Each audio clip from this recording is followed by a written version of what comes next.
The Book of Esther. This is what happened during the time of Xerxes, the Xerxes who ruled over 127 provinces stretching from India to Kush. At that time, King Xerxes reigned from his royal throne in the citadel of Susa, and in the 3rd year of his reign, he gave a banquet for all his nobles and officials. The military leaders of Persia and Media, the princes and the nobles of the provinces were present. For a full 180 days he displayed the vast wealth of his kingdom and the splendor and glory of his majesty. When these days were over, the king gave a banquet lasting 7 days in the enclosed garden of the king's palace for all the people from the least to the greatest who were in the citadel of Susa. The garden had hangings of white and blue linen, fastened with cords of white linen and purple material to silver rings on marble pillars. There were couches of gold and silver on a mosaic pavement of porphyry, marble, mother of pearl, and other costly stones. Wine was served in goblets of gold, each one different from the other, and the royal wine was abundant, in keeping with the king's liberality. By the king's command, each guest was allowed to drink with no restrictions, for the king instructed all the wine stewards to serve each man what he wished.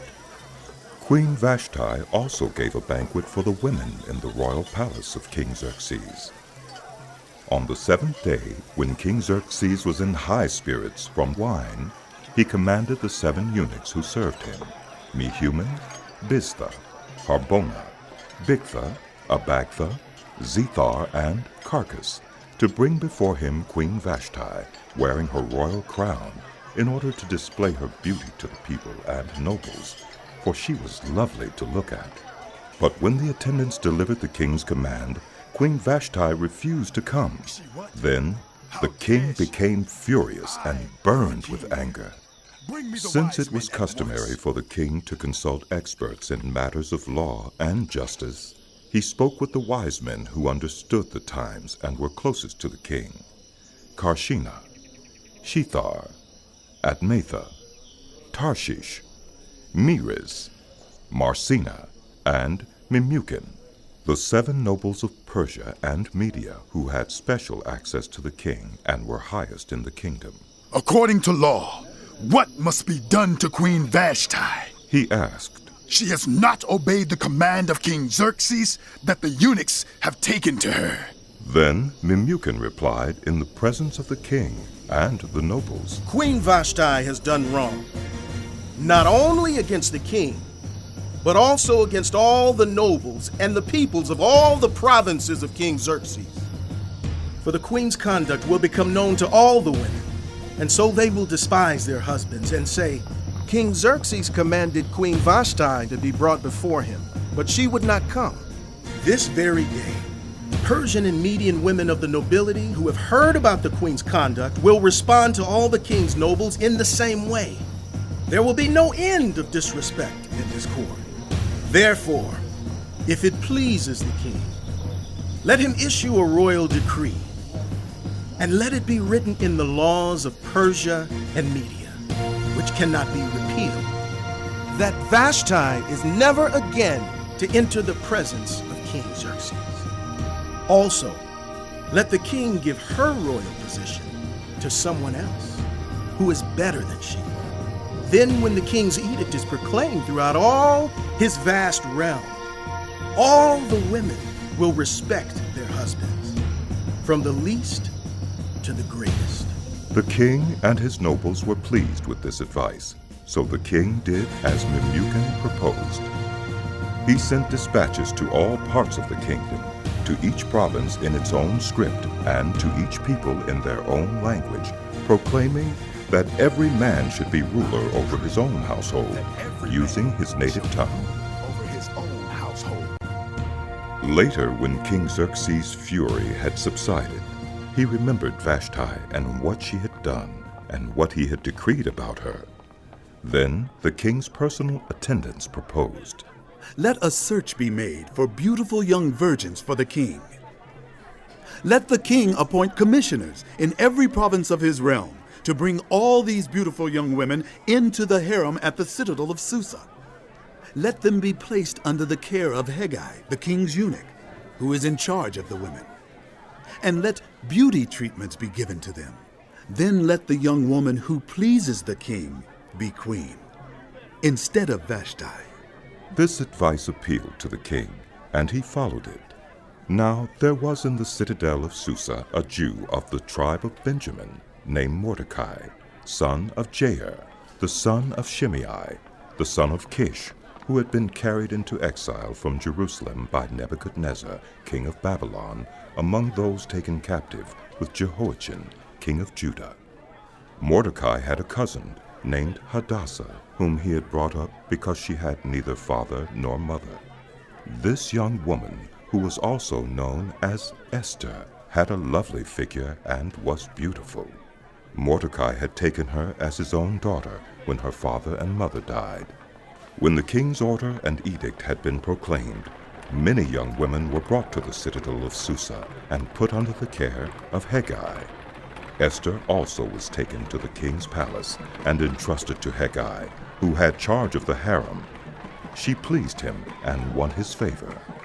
Immediately he provided her with her beauty treatments and special food. He assigned to her 7 female attendants selected from the king's palace and moved her and her attendants into the best place in the harem. Esther had not revealed her nationality and family background because Mordecai had forbidden her to do so. Every day he walked back and forth near the courtyard of the harem to find out how Esther was and what was happening to her. Before a young woman's turn came to go into King Xerxes, she had to complete 12 months of beauty treatments prescribed for the women. 6 months with oil of myrrh and 6 with perfumes and cosmetics. And this is how she would go to the king. Anything she wanted was given her to take with her from the harem to the king's palace. In the evening she would go there, and in the morning return to another part of the harem to the care of Shaashgaz, the king's eunuch who was in charge of the concubines. She would not return to the king unless he was pleased with her and summoned her by name. When the turn came for Esther, the young woman Mordecai had adopted, the daughter of his uncle Abihail, to go to the king, she asked for nothing other than what Hegai, the king's eunuch, who was in charge of the harem, suggested. And Esther won the favor of everyone who saw her. She was taken to King Xerxes in the royal residence in the 10th month, the month of Tebeth, in the 7th year of his reign. Now the king was attracted to Esther more than to any of the other women, and she won his favor and approval more than any of the other virgins. Bring me the royal crown. So he set a royal crown on her head and made her queen instead of Vashti. Shall be queen. And the king gave a great banquet, Esther's banquet, for all his nobles and officials. He proclaimed a holiday throughout the provinces and distributed gifts with royal liberality.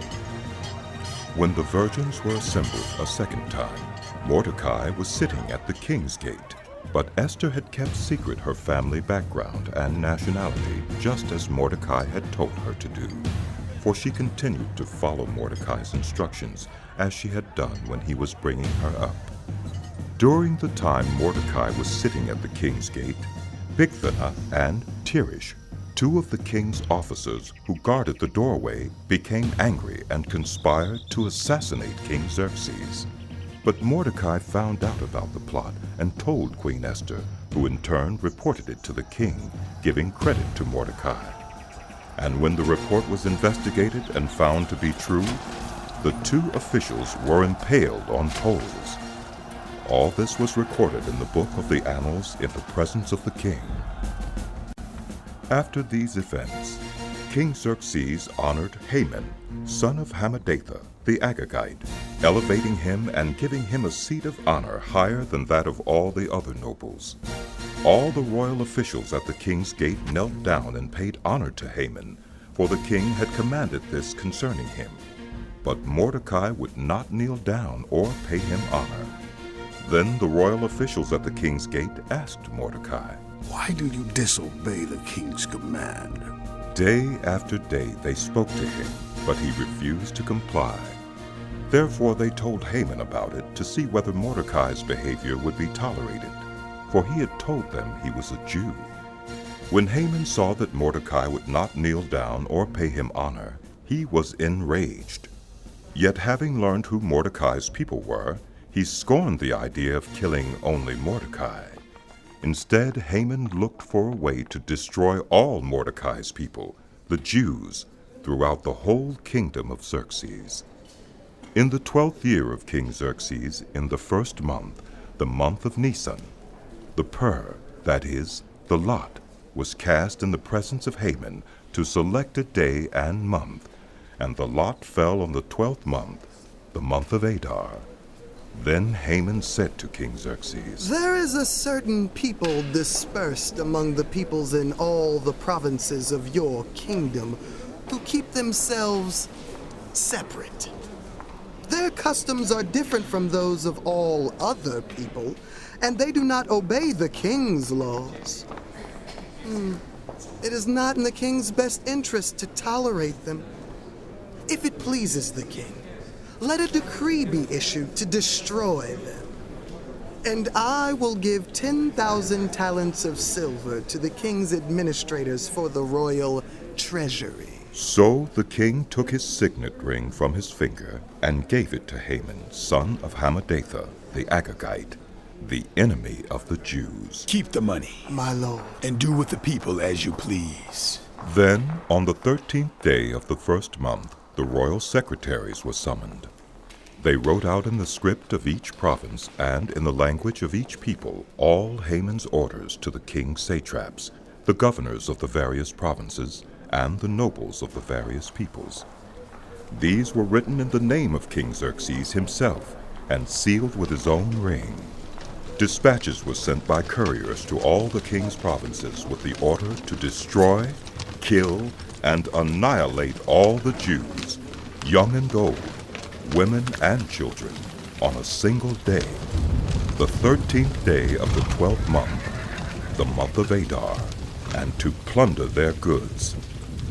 A copy of the text of the edict was to be issued as law in every province and made known to the people of every nationality, so they would be ready for that day. The couriers went out, spurred on by the king's command, and the edict was issued in the citadel of Susa. The king and Haman sat down to drink, but the city of Susa was bewildered. When Mordecai learned of all that had been done, he tore his clothes, put on sackcloth and ashes, and went out into the city, wailing loudly and bitterly. But he went only as far as the king's gate, because no one clothed in sackcloth was allowed to enter it. In every province to which the edict and order of the king came, there was great mourning among the Jews, with fasting, weeping, and wailing. Many lay in sackcloth and ashes. When Esther's eunuchs and female attendants came and told her about Mordecai, she was in great distress. She sent clothes for him to put on instead of his sackcloth, but he would not accept them. Then Esther summoned Hathach, one of the king's eunuchs assigned to attend her, and ordered him to find out what was troubling Mordecai and why. So Hathach went out to Mordecai in the open square of the city, in front of the king's gate. Mordecai told him everything that had happened to him, including the exact amount of money Haman had promised to pay into the royal treasury for the destruction of the Jews. He also gave him a copy of the text of the edict for their annihilation, which had been published in Susa, to show to Esther and explain it to her. And he told him to instruct her to go into the king's presence to beg for mercy and plead with him for her people. Hathach went back and reported to Esther what Mordecai had said. Then she instructed him to say to Mordecai, All the king's officials and the people of the royal provinces know that for any man or woman who approaches the king in the inner court without being summoned, the king has but one law, that they be put to death unless the king extends the gold scepter to them and spares their lives. But 30 days have passed since I was called to go to the king.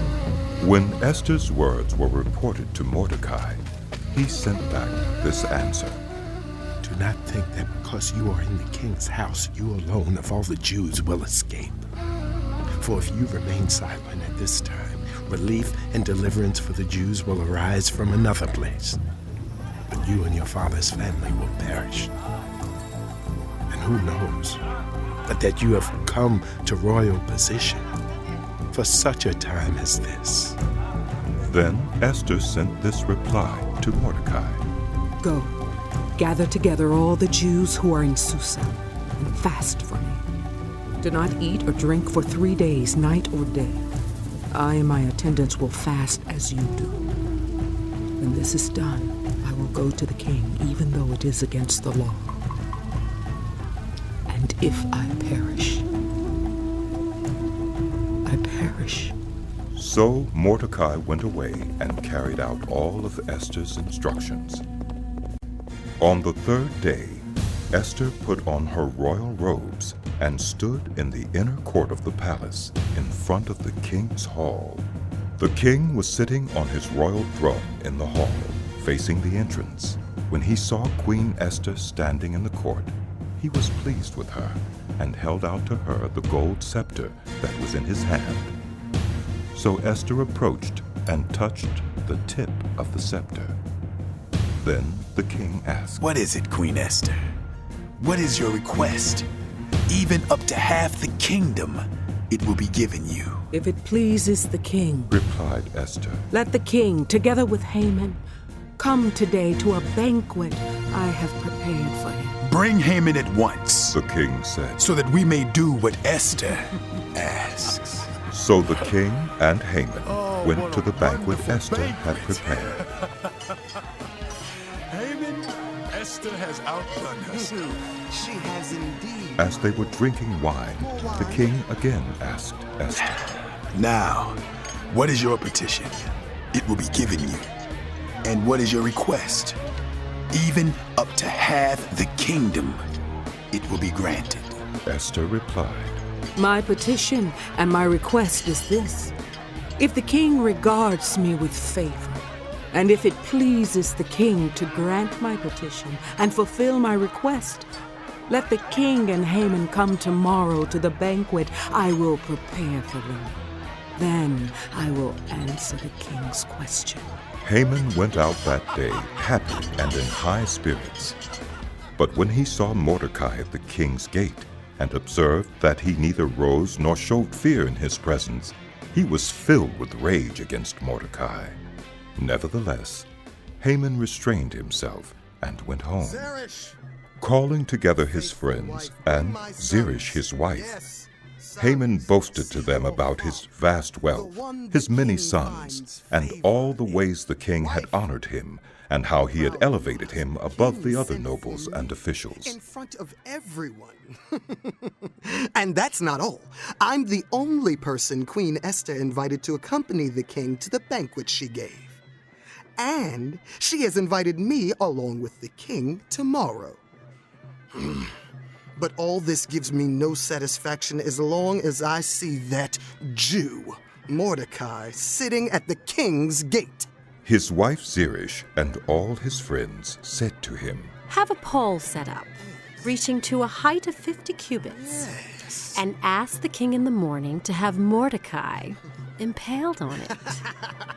Then go with the king to the banquet and enjoy yourself. This suggestion delighted Haman, and he had the pole set up. Set up a pole.